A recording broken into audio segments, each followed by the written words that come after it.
Yo, what's up guys? For today's video, tara samahan nyo ako magluto tayo ng tinulang manok. Madalang na lang pala akong nakakapag-upload guys kasi medyo na busy ako. Sorry, babawi ako guys. At dito nga guys, hinihiwa ko na yung nabili kong manok. Ayan, shoutout nga pala kay papa ko. Siya yung nagturo sa akin paano maghiwa ng manok. Pagkatapos guys, ayan, binalatan ko na yung nabili kong batang papaya.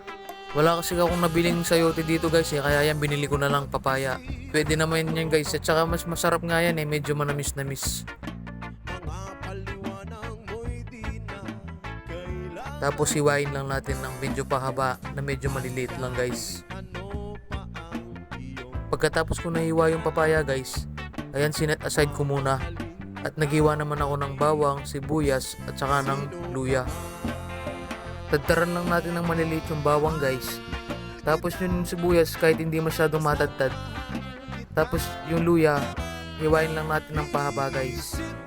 Ako kasi guys binabalatan ko yung luya pag nagtitinola ako. Pero kayo guys depende sa inyo. Eto nga guys, ready na yung ating mga gagamitin sa ating tinola.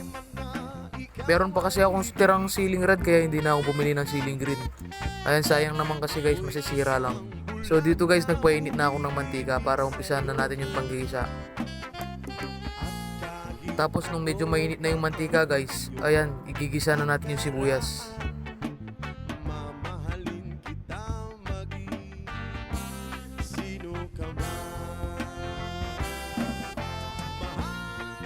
At yan, pag medyo kumatas na yung aroma guys, isunod na naman natin yung bawang.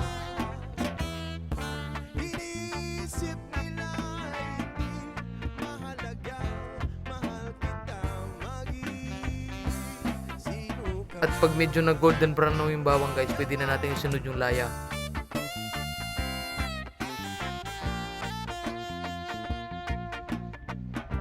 Kapag lumabas na yung aroma ng ating ginigisa guys, pwede na natin isunod yung manok. Ipapa-stir lang natin to guys hanggang sa lumabas yung tubig niya.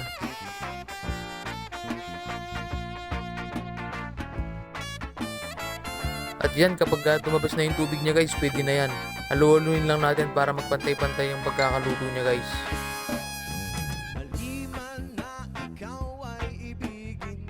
Pagkatapos lagyan na natin ng tubig guys.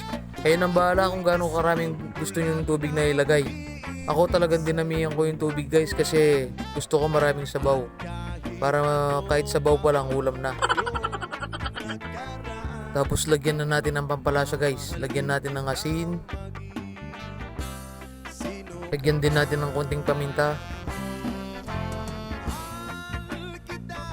Tsaka lagyan din natin ng chicken cubes. Kaso wala akong nabiling chicken cubes kaya yan, nilagyan ko na lang ng betsin pang alternative. Tapos halu-haluin lang natin para magpantay-pantay yung lasa niya.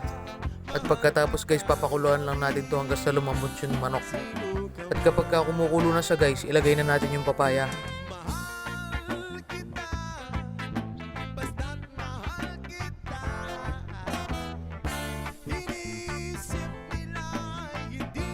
Tapos takpan lang natin para lumambot yung papaya guys. At yan, habang pinapakulo ko guys, hihimayin ko na naman yung dahon. Wala nga pala akong nabiling dahon ng malunggay guys, kaya yan na lang yung binili ko. Curry leaves. Magkamukha naman sila Pwede na siguro yan. Sa atin, hinihingi lang yung dahon ng malunggay, pero dito, pahirapan. At yan, pagkatapos kong hinimay yung dahon guys, ilagay na natin doon sa ating tinola.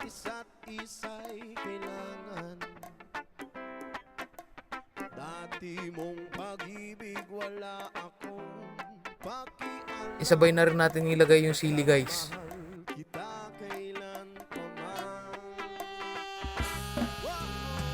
At itakpan lang natin para lumambot yung manok at saka yung papaya guys. At yan, pag malambot na yung papaya at saka manok, pwede na guys, luto na yung ating tinola. Ayan guys, sa dami nito, ilang araw akong may baon nito guys. Meron naman kaming rep, i-rep ko na lang yung tira-tira. Para sa susunod na araw, pwedeng init-initin na lang. Ready to eat na guys. Tara, kain na tayo guys.